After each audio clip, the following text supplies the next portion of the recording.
कल्याण हो। पधारिए।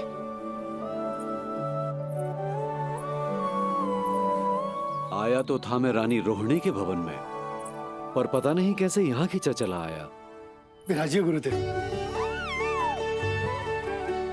महाराज, आप इसे भी रोहिणी जिज्जी का ही घर समझिए। मैं अभी बुला कर लाती हूँ। महाराज, ये हमारा सौभाग्य है कि आपने यहाँ आना स्वीकार किया। कहिए, क्या सेवा करूं मैं आपकी? मुझे आपके भाई वासुदेव ने भेजा है नंदराज।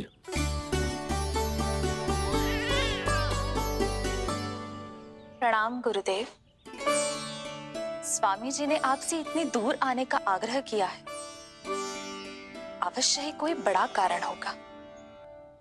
कारण तो है, आपके पुत्र का नामकरण करने आया हूं मैं यहाँ।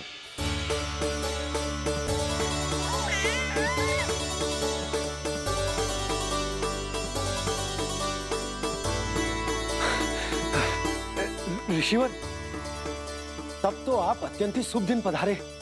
आज का ही मुहूर्त निकलो है भाभी के लल्ला और हमारे लल्ला के नामकरण के लिए।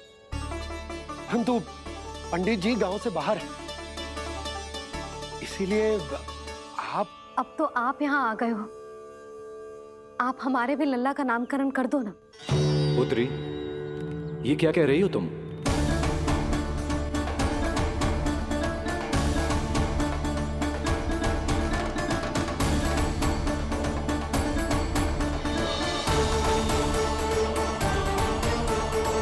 तुम विनती कर रही हूँ, और मेरी जे आग्रह अस्वीकार मत ही करो। आप दोनों भाइयों का नामकरण एक साथ हो जाएगा।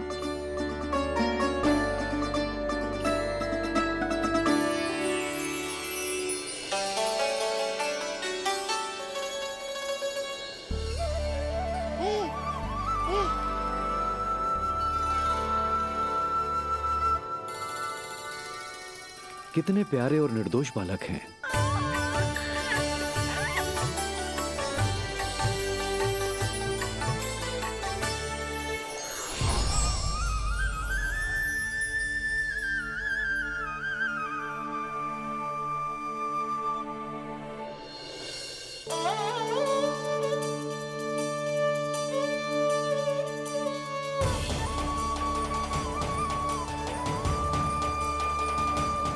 इन दोनों को देखकर गुरुदेव की आंखों में आंसू क्यों आ गए?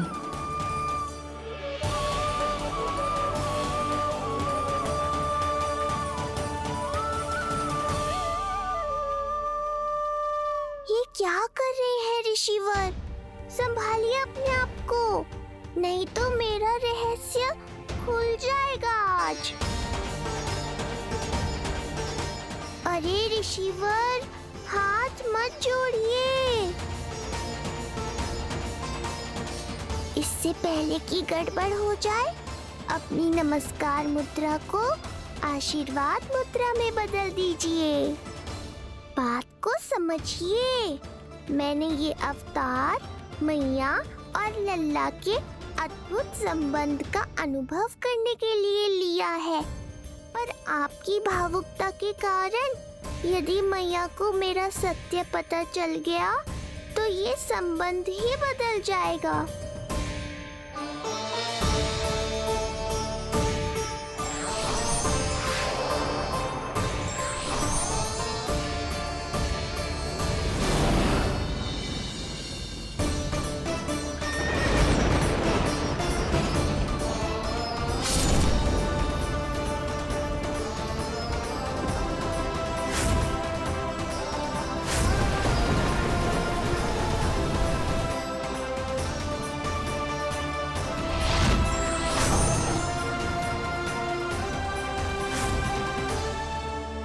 अब आप सब कुछ जान चुके हैं ऋषिवर, इसलिए अब मेरे सामने हाथ जोड़कर मेरे सत्य को उजागर मत कीजिए।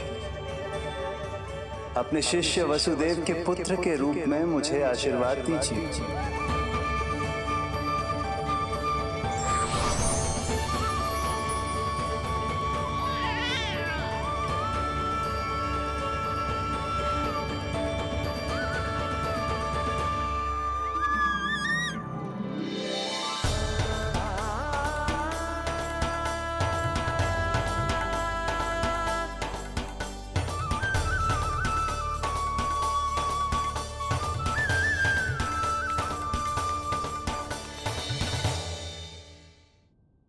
ऋषिवर, आप मौन क्यों हैं?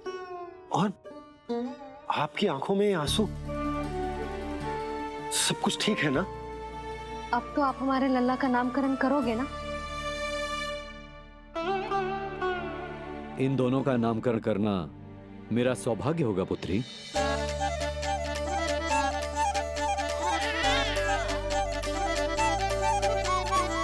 परंतु ये गोपनीय रूप से करना होगा।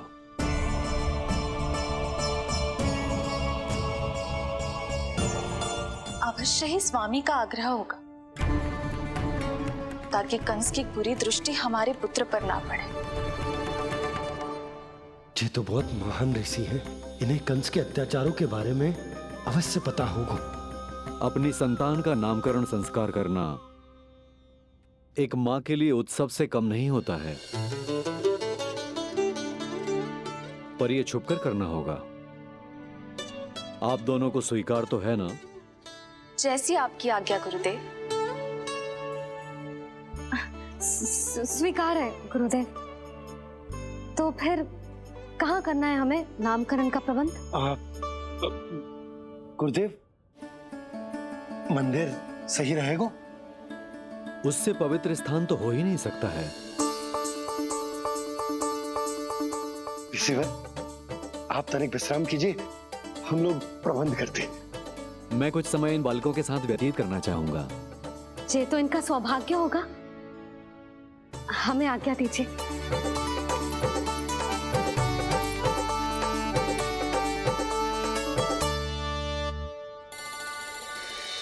प्रभु, स्वयं भगवान होकर भी आपको बंदी गृह में जन्म लेना पड़ा। अब अपनी मां को छोड़कर दूसरी मां के यहां पलना पड़ रहा है। जब से गोकुल आए हैं, छुप छुप कर रहना पड़ रहा है। इतनी नन्ही सी अवस्था में दुष्ट कंस के कितने ही आक्रमणों का सामना कर चुके हैं आप। और जिस उत्सव में सभी सप्तऋषियों और सभी देवी देवताओं को साक्षी बनकर आना चाहिए, उस नामकरण उत्सव को यहां एकांत में करना पड़ रहा है। क्यों प्रभु, इतने कष्टों को सहकर ये अवतार क्यों लिया है आपने?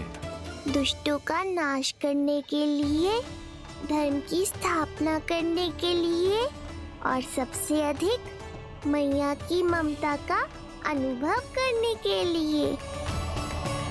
पर इसके लिए इतने कष्ट? मानव जीवन लिया है तो कष्ट तो उठाने ही पड़ेंगे ऋषिवर। मानव जीवन की आंच जला रही है, फिर भी आप मुस्कुरा रहे हैं प्रभु। ये कैसा अनोखा अवतार है? आंच में जलकर भी यदि मैं नहीं मुस्कुराऊंगा तो अपने भक्तों को क्या शिक्षा दूंगा मैं? आज एक कंस का प्रकोप है, भविष्य में सहस्रों कंस होंगे और आने वाले युगों में होंगे अनगिनत कंस। उस समय मेरे भक्तों को पता होना चाहिए कि अपने कष्टों को कैसे सहना है और धर्म के पथ पर अडिग कैसे रहना है।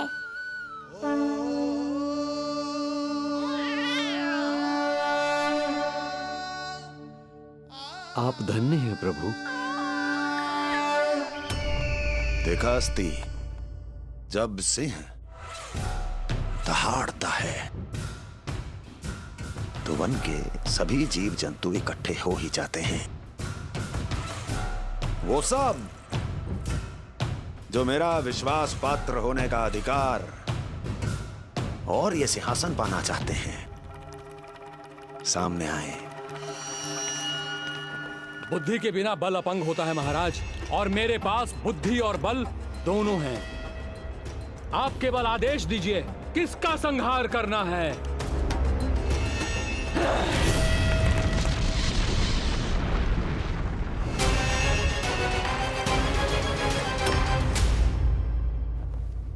सारी तैयारी हो गई। बोलो। आप गुरुदेव को बुला लो, मैं रोहिणी जीजी और बालकों को ले आती हूँ। यशोदा, तुम रुष्ट तो ना हो ना मुझसे? मैं भला रुष्ट क्यों होने लगी? नहीं, तुम जो उत्सव बड़े धूमधाम से करना चाहती थी और बहुत प्रसन्न हूं मैं कि हमारे लल्ला का नामकरण स्वयं ऋषि गर्ग पूरे विधि विधान से कर रहे हैं। मैं समझ गई, उत्सव बड़ा हो या ना हो, प्रसन्नता बड़ी होनी चाहिए। अरे मैं तो इतनी उत्साहित हूँ कि दोनों भाइयों का नामकरण आज के शुभ मुहूर्त पे हो रहा है। तो इससे पहले जो बीत जाए, जाओ। आप ही बुला लो।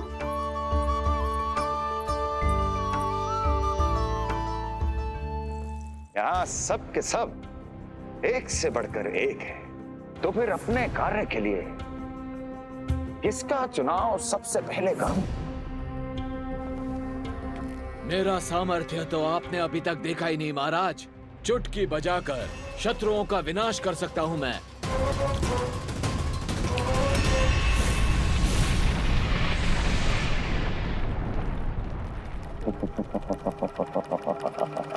वाह! किंतु आपने तो बताया ही नहीं कि करना क्या है। वध वध करना है, एक नवजात बालक का वध। उसे साधारण बालक मत समझना। गोकुल में नंद के घर पल रहा वो बालक विष्णु का अवतार है।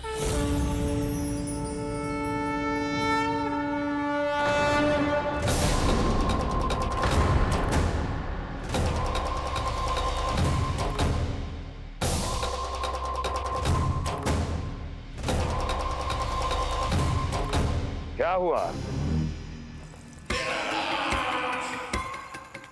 इतना सन्नाटा क्यों छा गया? क्षमा कीजिए महाराज, पर मैं नन्हे बालकों के साथ हिंसा नहीं करता। विष्णु अवतार बड़ा छलिया है महाराज, मैं उसका मुख भी नहीं देखना चाहता।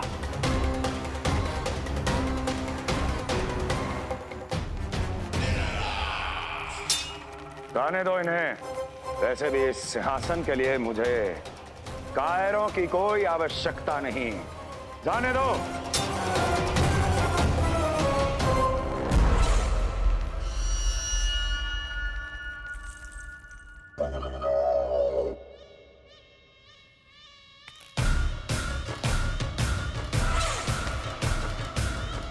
दुर्जन, क्या कहा था मैंने कहा था केवल वही आए जिनके हृदय में साहस का ज्वालामुखी धधकता हो, जिनकी तलवारें पर्वतों का सीना चीरने के लिए व्याकुल हो, जिनकी संकल्प शक्ति इतनी दृढ़ हो कि वो मृत्यु से टक्कर ले जाएं। वही होगा इस सिंहासन का असली अधिकारी। महाराज,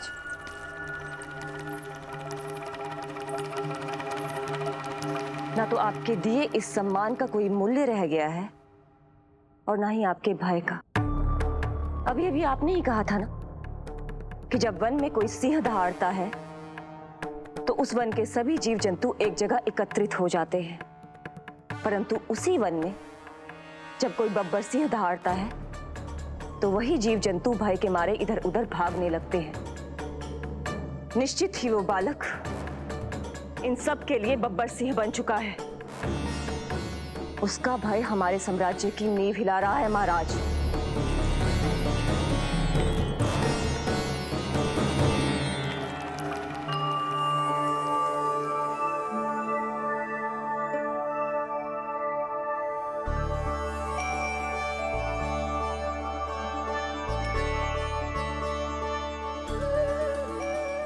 हे नारायण, मेरा मार्गदर्शन कीजिए।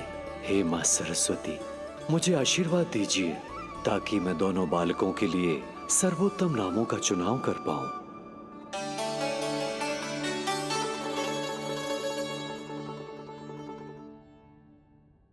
आपके पुत्र को बड़े भाई के कर्तव्य का निर्वाह करना है और इस दायित्व को प्रभु श्री राम से अच्छा किसने निभाया है? जैसा अटूट संबंध उनका अपने भाइयों के साथ था, मैं श्री नारायण से प्रार्थना करता हूं कि वैसा ही प्रेमपूर्ण संबंध इसका भी अपने छोटे भाई के साथ हो।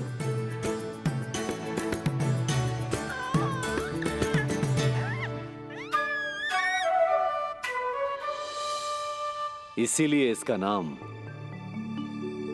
राम हो, इसीलिए इसका नाम राम, इसीलिए इसका नाम राम।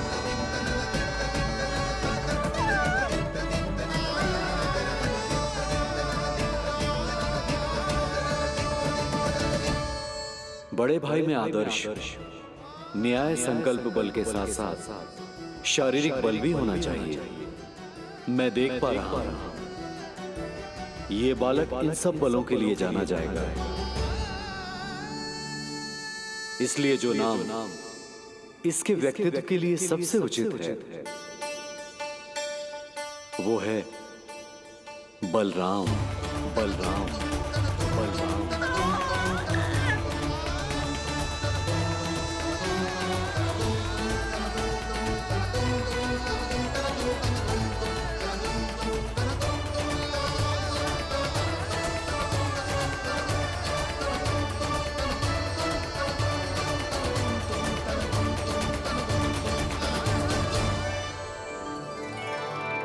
बलराम,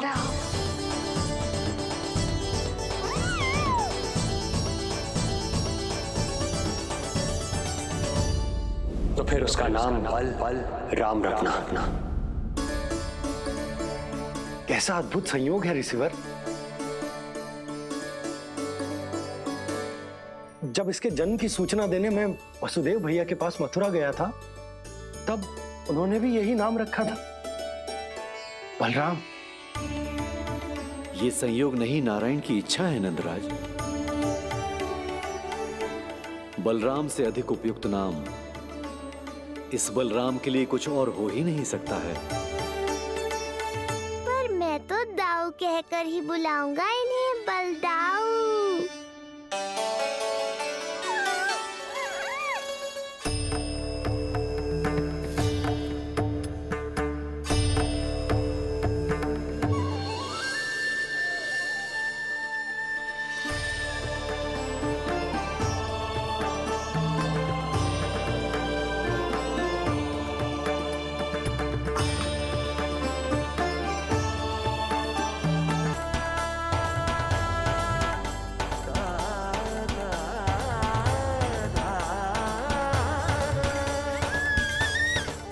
गुरुदेव, कितना अद्भुत नाम दिया है आपने इसे।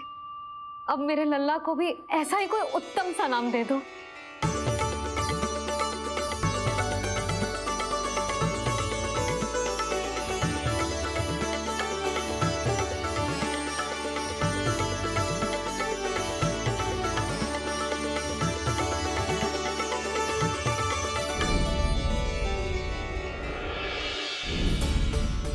ये कठिन दायित्व आपने ही मुझे सौंपा है प्रभु।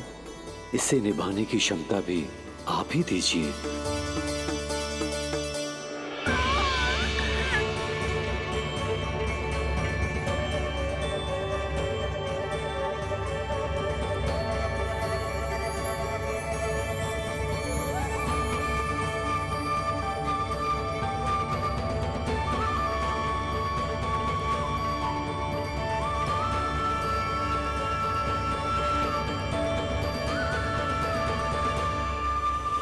कृष्ण कृष्ण कृष्ण कृष्ण कृष्ण कृष्ण कृष्ण कृष्ण।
स्थान से, अर्थात वो जो श्रीपति विष्णु जैसा हो।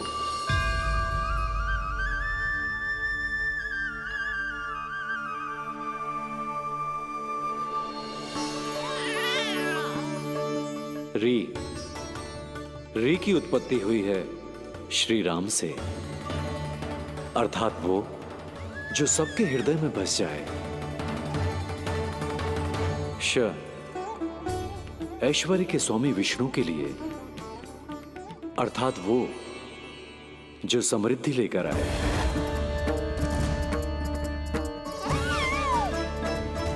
और ना है नरसिंह के लिए, अर्थात वो जो रक्षा करे। और अंत में आकार की मात्रा सूचक है अग्निदेव का, अर्थात वो जो स्वयं तप कर सबको पवित्र कर दे।